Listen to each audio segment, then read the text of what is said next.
في حالة الحمل الطبيعي والذي لا تعاني فيه المرأة من أي مشكلات صحية، عادة ما تكون ممارسة العلاقة الحميمة آمنة طوال الأشهر التسعة، بما في ذلك الأشهر الثلاثة الأولى من الحمل، ما لم يخبرك الطبيب بعدم إقامة علاقة زوجية، فلا يوجد سبب لتجنبها. تساعد العضلات المحيطة بالرحم بالإضافة إلى السائل الأمنيوسي الموجود في داخله على حماية الجنين خلال العلاقة الحميمة. وعلى الرغم من أن هناك فرصة أكبر للإجهاض بشكل عام خلال الشهور الثلاثة الأولى مقارنة بالأشهر الأخرى، فإن حالات الإجهاض هذه لا تحدث بسبب العلاقة الحميمة، إنما يحدث أغلبها بسبب تشوهات الكروموسومات التي تحدث خلال تخصيب الجنين، بالإضافة إلى أسباب أخرى ليس من ضمنها ممارسة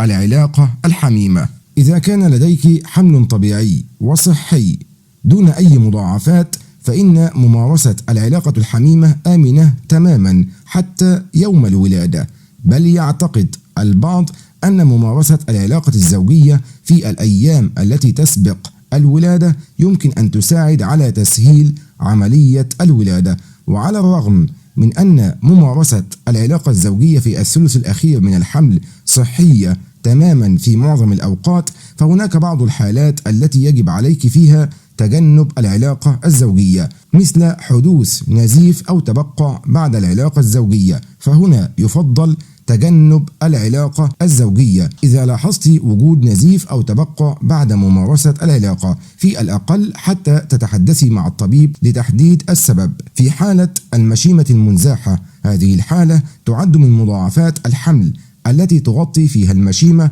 جزئيا أو كليا عنق الرحم، ويفضل للنساء اللاتي يشخصن بمرض المشيمة المنزاحة تجنب ممارسة العلاقة المهبلية، لأنه يمكن أن يسبب مشكلة أكثر خطورة. وبمجرد أن ينكسر الماء يجب أن تتجنب النساء العلاقة الزوجية بعد أن ينفصل الماء، هذا لأن الجنين لم يعد محميا من أي عدوى محتملة. إن معظم الأوضاع الحميمة تصلح لوقت الحمل بشرط أن تكوني أنت وزوجك في وضع مريح لكما ولا يضغط على منطقة البطن بقوة،